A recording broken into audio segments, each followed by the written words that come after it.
Hello मेरे दोस्तों, मैं इंजीनियर संदीप कुमार आप सभी का आपके प्यारे से YouTube channel engineer science academy पर आप सभी का स्वागत करता हूं। मेरे दोस्तों, उम्मीद है कि आप सभी बहुत अच्छे होंगे और परीक्षाओं की तैयारी में लगे होंगे तथा अपने बोर्ड एग्ज़ाम की तैयारी अच्छे तरीके से कर रहे होंगे।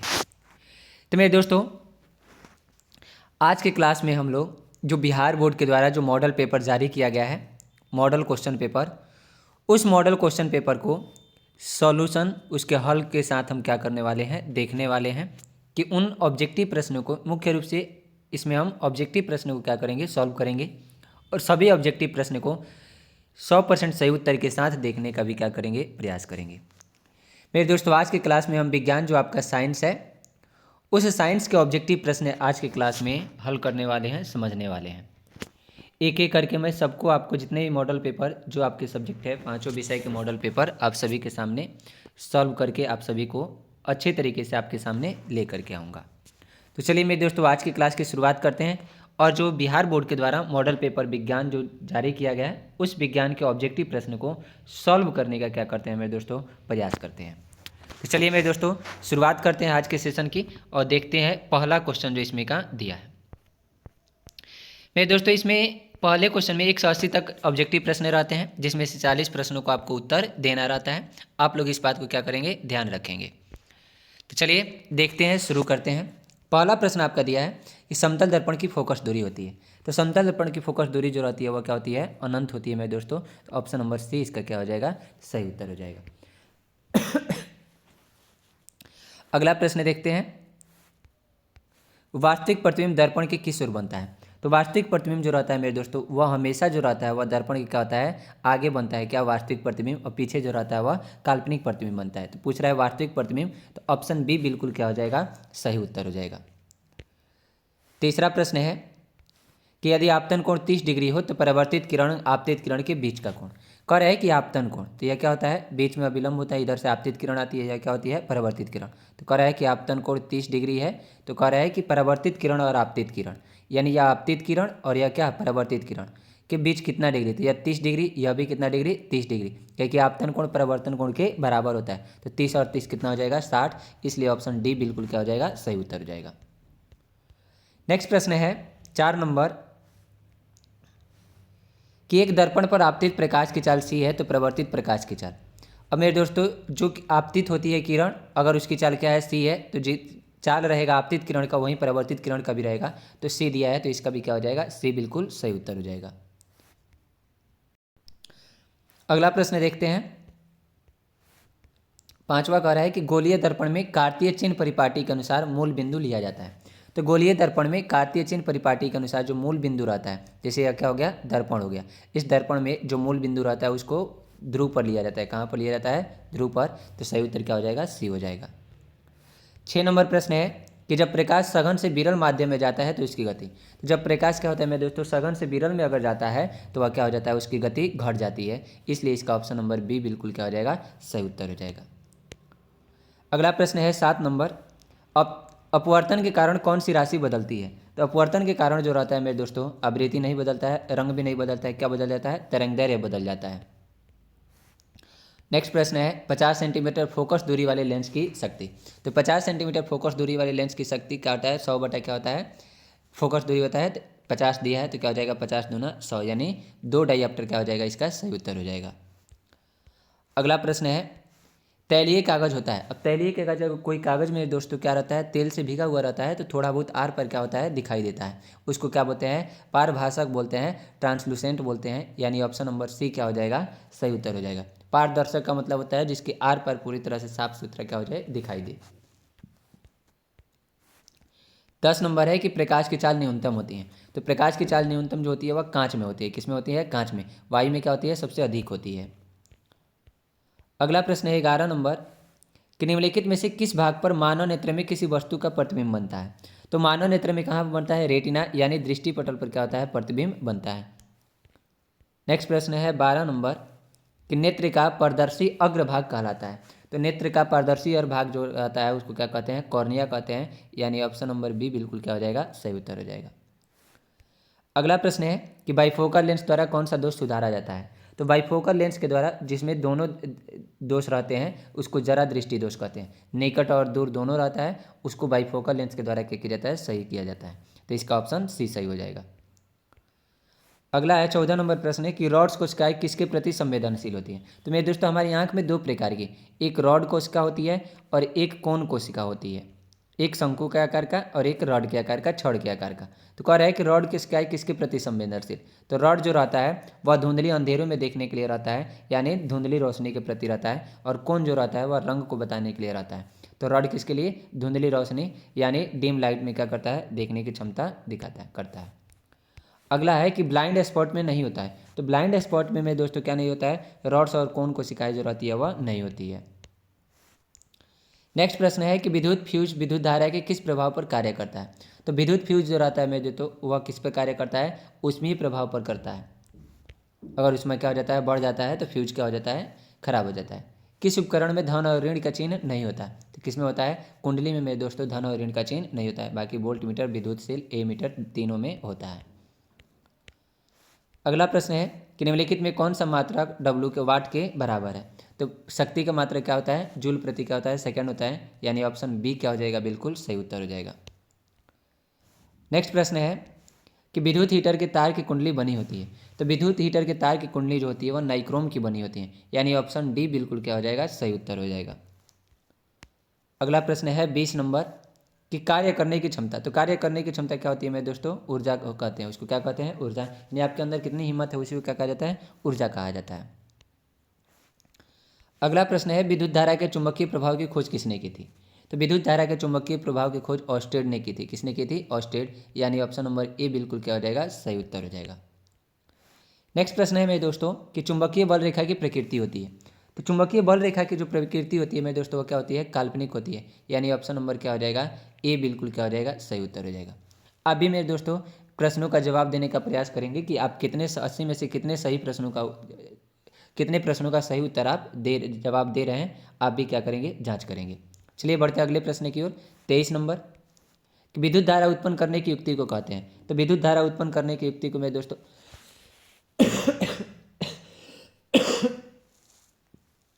तो विद्युत धारा उत्पन्न करने की युक्ति को क्या कहा जाता है, जनित्र कहा जाता है। क्या कहा जाता है, जनित्र, यानी ऑप्शन नंबर ए है बिल्कुल सही उत्तर। अगला प्रश्न है 24 नंबर कि लघु पथन के समय परिपथ का प्रतिरोध। तो लघु पथन के समय परिपथ का प्रतिरोध जो रहता है वह बहुत कम हो जाता है, और धारा जो रहता है वह क्या हो जाता है, बढ़ जाता है। क्या बढ़ता है, धारा जो रहता है वह बढ़ जाता है, लेकिन प्रतिरोध जो रहता है वह कम हो जाता है।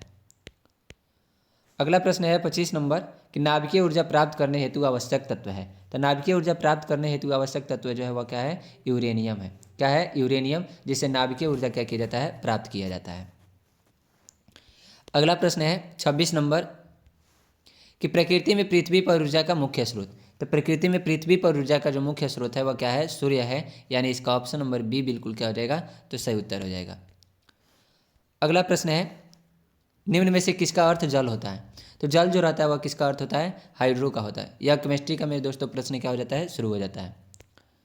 अगला प्रश्न है 28 नंबर कि निम्नलिखित में से कौन सा युग में एकल विस्थापन अभिक्रिया प्रदर्शित करता है। एकल विस्थापन अभिक्रिया का मतलब रहता है कि किसी यौगिक से कोई तत्व क्या कर दे, उस यौगिक में से उस तत्व को दूसरे तत्व को क्या कर दे, हटा दे, उसको क्या कहते हैं, एकल विस्थापन अभिक्रिया। तो कह रहा है कि NaCl विलयन से कॉपर धातु, तो नहीं, तो सोडियम अभिक्रियाशील ज़्यादा होता है किससे, कॉपर से, तो यह नहीं हटा पाएगा। Mg विलयन कॉपर धातु, मैग्नीशियम भी कॉपर से क्या होता है, ज़्यादा अभिक्रियाशील होता है। आयरन भी सिल्वर से क्या होता है, ज़्यादा होता है, लेकिन सिल्वर जो रहता है वह कॉपर से कम होता है, तो ऑप्शन नंबर डी बिल्कुल क्या हो जाएगा, सही उत्तर हो जाएगा।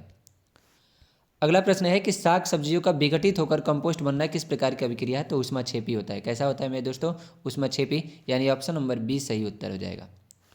30 नंबर प्रश्न है कि निम्न में से कौन ऑक्सीकरण की क्रिया नहीं है। तो ऑक्सीकरण का मतलब जिसमें ऑक्सीजन की आवश्यकता पड़े, दहन है, भोजन में पचने के लिए भी ऑक्सीजन की जरूरत पड़ती है, श्वसन में भी पड़ती है, लेकिन अवक्षेपण में नहीं पड़ती है, इसलिए ऑप्शन डी बिल्कुल सही उत्तर हो जाएगा। ग्लूकोज का रासायनिक सूत्र निम्नलिखित में कौन है। बिल्कुल आसान प्रश्न है कि ग्लूकोज का क्या होता है, C6H12O6 जो रहता है वह ग्लूकोज का क्या होता है मेरे दोस्तों, रासायनिक सूत्र होता है। अगला प्रश्न है 32 नंबर कि निम्नलिखित में से कौन समीकरण संतुलित नहीं है। तो समीकरण संतुलित कौन नहीं है, अब यह देखना पड़ेगा। तो 4H2 यहाँ पे है, 4H2 2 गो यानी यह संतुलित है। इसमें 2 के तो यहाँ पे 2 के 2 गो Cl तो यहाँ पे भी 2 गो Cl, 6 गो तो यहाँ पे भी क्या है 6 गो ऑक्सीजन। हाइड्रोजन 2 तो हाइड्रोजन 2, क्लोरीन 2 तो क्लोरीन 2, यानी अभी क्या है संतुलित है, तीनों संतुलित है। तो एक ही ऑप्शन बच रहा है, कौन सा? ऑप्शन नंबर डी, यही बिल्कुल क्या हो जाएगा सही उत्तर हो जाएगा। अगला प्रश्न है कि कोई विलयन लाल लिटमस को नीला कर देता है, उसका पीएच संभवतः होगा। तो अगर लाल लिटमस को नीला करता है तो उसको हम क्षार कहते हैं। क्या कहते हैं मेरे दोस्तों? उसको क्षार कहा जाता है। जो लाल लिटमस को क्या कर दे, नीला कर दे, उसको क्षार कहते हैं। क्या कहते हैं? क्षार। और जो नीले को लाल कर दे उसको कहते हैं अम्ल। क्या कहते हैं? अम्ल। और अम्ल क्षार का जो पीएच मान रहता है वह 7 से क्या होता है अधिक होता है, और अम्ल का पीएच मान 7 से कम होता है। तो यह क्षार होता है। क्या होता है? क्षार। तो क्षार के लिए क्या हो जाएगा? ऑप्शन नंबर बी हो जाएगा बिल्कुल सही उत्तर। अगला है कि यशद पुष्प क्या है? तो यशद पुष्प जो रहता है फिलोसफर्स ओल, उसका सूत्र क्या होता है? जेडेनो जिंक ऑक्साइड जो रहता है उसी को यशद पुष्प कहा जाता है।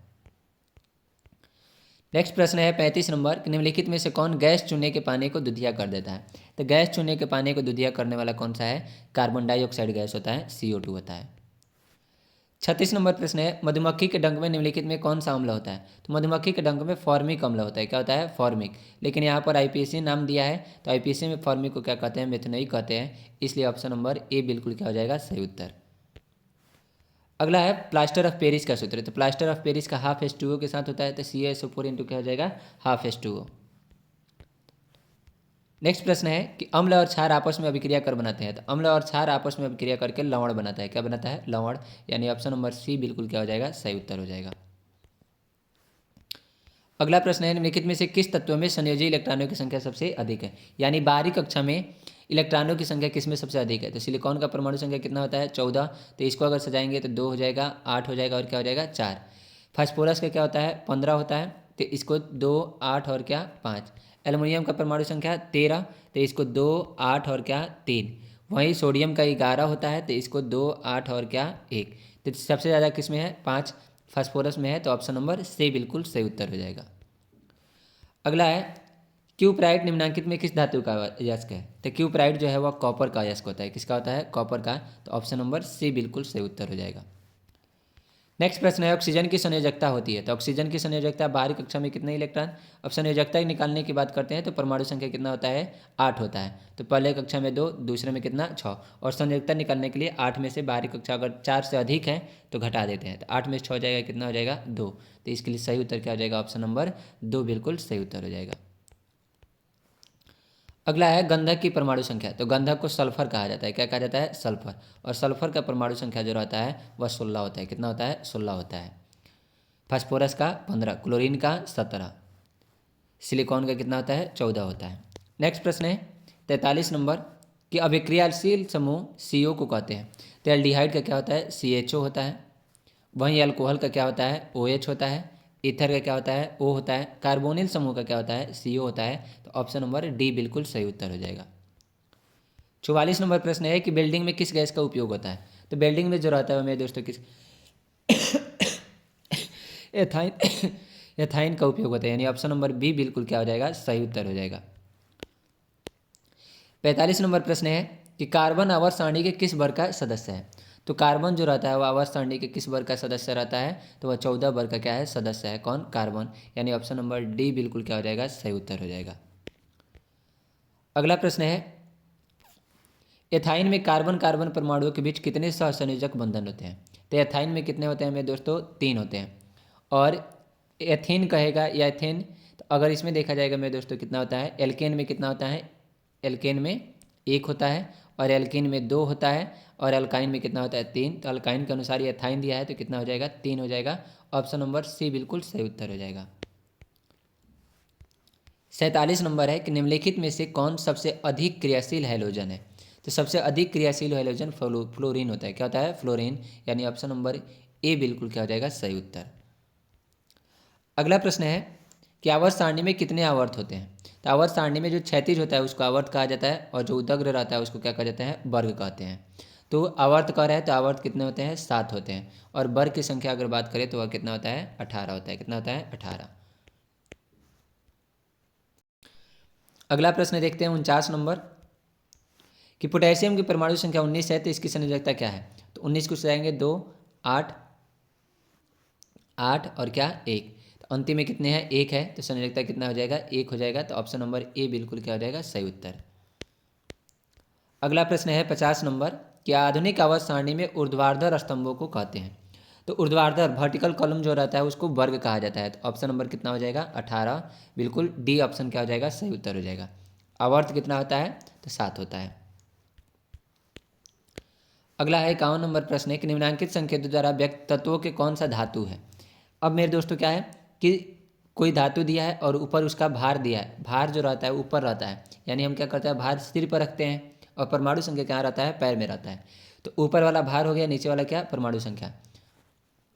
6 किसका होता है कार्बन का, 8 किसका होता है ऑक्सीजन का, 12 किसका होता है मैग्नीशियम का। तो मैग्नीशियम क्या होता है धातु होता है, यानी ऑप्शन नंबर बी बिल्कुल क्या हो जाएगा सही उत्तर हो जाएगा।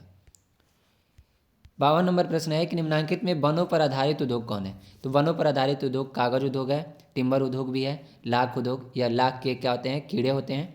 तो यह भी क्या है वन आधारित उद्योग है। तो इनमें से सभी क्या हो जाएगा आपका सही उत्तर हो जाएगा। क्या कि लाख उद्योग जो रहते हैं कीड़े जो रहते हैं वह वनों पर ही पेड़ों पर क्या किए जाते हैं पाले जाते हैं, जो रेशम का बनाने का कार्य करते हैं। 53 नंबर प्रश्न है कि सिंचाई के लिए पौधों को ठीक जड़ों के समीप जल पहुंचाने की तकनीक है। तो ठीक जड़ों के समीप टपकन सिंचाई पहुंचाता है, क्या होता है टपकन सिंचाई हो जाता है, वह पूरी तरह से जड़ के पास पानी पहुंचाने का कार्य करता है। अगला है कि उत्तराखंड में चिपको आंदोलन किस वर्ष हुआ था।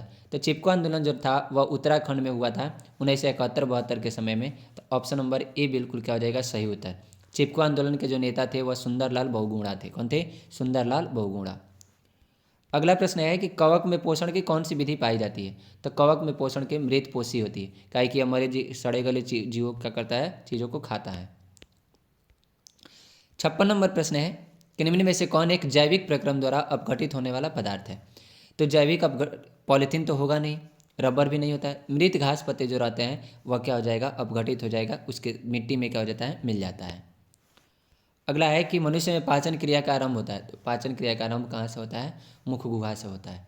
ऑप्शन नंबर ए बिल्कुल क्या हो जाएगा सही उत्तर। 58 नंबर प्रश्न है कि सजीवों में पाए जाने वाली जैव प्रक्रम है। तो सजीवों में पाए जाने वाला जैव प्रक्रम श्वसन भी होता है, पोषण भी होता है, प्रजनन भी होता है। इनमें से सभी क्या हो जाएगा सही उत्तर हो जाएगा। अगला प्रश्न है कि किण्वन क्रिया क्या होती है। तो किण्वन जो रहता है वह ईस्ट में होता है, किस में होता है ईस्ट में। अगला प्रश्न है कि वायवीय श्वसन क्रिया में निम्नलिखित में किस गैस का प्रयोग किया जाता है। तो जो ऑक्सीजन की उपस्थिति में लिया जाए तो किसका ऑक्सीजन का। 61 नंबर प्रश्न है कि कोशिकीय ईंधन किसे कहा जाता है। तो कोशिकीय ईंधन ग्लूकोज को कहा जाता है। किसको कहा जाता है ग्लूकोज को, यानी ऑप्शन नंबर सी बिल्कुल सही उत्तर। 62 नंबर प्रश्न है कि पौधों में वाष्पोत्सर्जन मुख्यतः किस अंग में होता है। तो वाष्पोत्सर्जन की क्रिया जो रहती है वह पत्ती में होती है। क्या होती है पत्ती में, यानी ऑप्शन नंबर सी बिल्कुल क्या हो जाएगा सही उत्तर। 63 नंबर प्रश्न है कि मानव हृदय किस तंत्र का भाग है। तो मानव हृदय जो रहता है वह परिसंचरण तंत्र का क्या है भाग है। उत्सर्जन तंत्र ब्रिक का भाग है, पाचन जो रहता है वह आहार नाल या अमाशय का भाग है, और श्वसन जो रहता है वह किससे फेफड़े से होता है। अगला प्रश्न है 64 नंबर कि निम्नलिखित में से कौन सा रक्त थक्का बनाने में सहायक होता है। तो रक्त का थक्का बनाने में कौन फाइब्रिनोजिन होता है। कौन सा प्रोटीन होता है फाइब्रिनोजिन जो रहता है वह थक्का बनाने में सहायक होता है।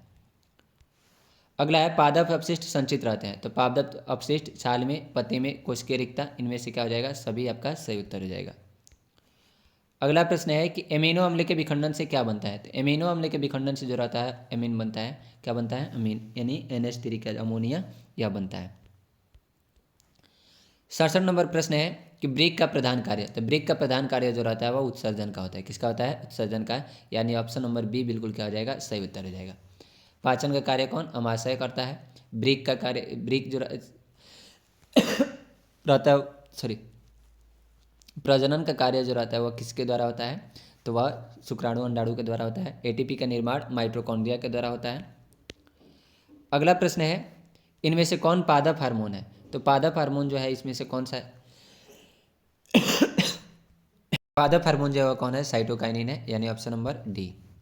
अगला प्रश्न है फल पकाने वाला हार्मोन। तो फल पकाने वाला हार्मोन जो है वह एथिलीन होता है। क्या होता है एथिलीन, यानी ऑप्शन नंबर सी। 70 नंबर प्रश्न देखते हैं कि मनुष्य में कपाल तंत्रिकाओं की संख्या, कॉर्नियल नर्व्स की संख्या कितनी होती है। तो 12 जोड़ी होती है। कितनी होती है मेरे दोस्तों 12 जोड़ी, यानी ऑप्शन नंबर ए बिल्कुल क्या हो जाएगा सही उत्तर हो जाएगा। अगला प्रश्न है कि रुधिर चाप नियंत्रित होता है, तो रुधिर चाप जो रहता है वो मेरे दोस्तों किसके द्वारा नियंत्रित होता है, तो एड्रीनल के द्वारा नियंत्रित होता है। अगला प्रश्न है कि हाइड्रा में प्रजनन किस विधि से होता है, तो हाइड्रा में जो प्रजनन होता है वह द्विखंडन विधि द्वारा होता है, ऑप्शन नंबर ए। अगला प्रश्न है 73 नंबर कि पुष्प में नर प्रजनन अंग, तो नर प्रजनन अंग कौन होता है, पुंकेसर होता है। और मादा में कौन होता है, मादा प्रजनन अंग पुष्प में कौन होता है, स्त्रीकेसर होता है। अगला प्रश्न है शुक्राणु बनता है, तो शुक्राणु जो रहता है वह किस में बनता है, वृषण के अंदर बनता है। अंडाशय में क्या होता है, अंडाणु बनता है। 75 नंबर प्रश्न है कि जीवों की उत्पत्ति के पहले पृथ्वी पर निम्नलिखित में क्या नहीं था, तो जीवों की उत्पत्ति के पहले पृथ्वी पर जो था वह ऑक्सीजन नहीं था। क्या नहीं था, ऑक्सीजन नहीं था। 76 नंबर प्रश्न है आर्कियोप्टेरिक्स के संबंध में निम्नलिखित कौन कथन सत्य है, तो कौन कथन, तो यह क्या है, जीवाश्म है। इसके जबड़े में दांत और उंगलियों में नख थे, यह भी सही है। इसमें डैनी तथा पंख विद्यमान थे, यह भी सही है। तो इनमें से सभी आपका क्या हो जाएगा, सही उत्तर हो जाएगा। 77 नंबर प्रश्न है कि निम्नलिखित में से कौन प्राणी अपना लिंग बदल सकते हैं, तो कौन प्राणी, घोंघे जो रहते हैं वो अपना लिंग क्या कर सकते हैं, बदल सकते हैं। 78 नंबर प्रश्न है कि निम्नलिखित में कौन पर्यावरण के अंतर्गत आते हैं, तो जलमंडल भी आता है, वायुमंडल भी आता है और स्थलमंडल भी आता है। तो इनमें से सभी आपका क्या हो जाएगा, सही उत्तर हो जाएगा। 79 नंबर प्रश्न है कि मैदानी पारिस्थितिक तंत्र में मेढक किस प्रकार का उपभोक्ता है, तो पारिस्थितिक तंत्र में अगर बात करें तो सबसे पहले क्या आ जाता है, घास आ जाता है। और घास क्या होता है, उत्पादक होता है। क्या होता है, यह उत्पादक। घास को कौन खाता है, यह क्या होता है, उत्पादक। घास को कीड़ा खाता है, कौन खाता है, कीड़े खाते हैं। और कीड़े जो रहते हैं वह प्रथम उपभोक्ता होता है। कीड़े को कौन खा जाता है, मेढक खा जाता है। कौन खाता है, मेढक। तो यह कौन हो गए, द्वितीयक उपभोक्ता हो गए। कौन हो गए, द्वितीयक। तो ऑप्शन बी बिल्कुल क्या हो जाएगा, सही उत्तर। लास्ट प्रश्न है कि निम्नलिखित में कौन एक जैव अनिम्नीकरणीय पदार्थ है, तो जैव अनिम्नीकरणीय पदार्थ कौन सा है, वाहित मलजल है। कौन सा है, सॉरी, अनिम्नीकरणीय जो नहीं घुले, कागज घुल जाएगा, वाहित मलजल भी घुल जाएगा। कौन सा हो जाएगा इसका सही उत्तर मेरे दोस्तों, तो डीडीटी हो जाएगा। क्या हो जाएगा, डीडीटी, यानी ऑप्शन नंबर ए बिल्कुल क्या हो जाएगा, सही उत्तर। तो यह मेरे दोस्तों कुल 80 प्रश्न जो आपके साइंस में मॉडल पेपर में क्या किए हैं, दिए गए हैं और जो आपके साइंस से प्रश्न पूछे जाते हैं। आप सभी जवाब देंगे कि आपने 80 में से कितने सही प्रश्नों का उत्तर क्या किया है मेरे दोस्तों, दिया है। उम्मीद है कि आप सभी को यह सेशन अच्छा लगा होगा और पसंद भी आई होगी। इसके बाद मेरे दोस्तों नेक्स्ट सब्जेक्ट को लेकर के उसके भी ऑब्जेक्टिव प्रश्न सॉल्व करने का क्या करेंगे, प्रयास करेंगे और देखेंगे कि उसके भी सही उत्तर क्या है। चलिए मिलते हैं मेरे दोस्तों नेक्स्ट क्लास में। आज के लिए जय हिंद।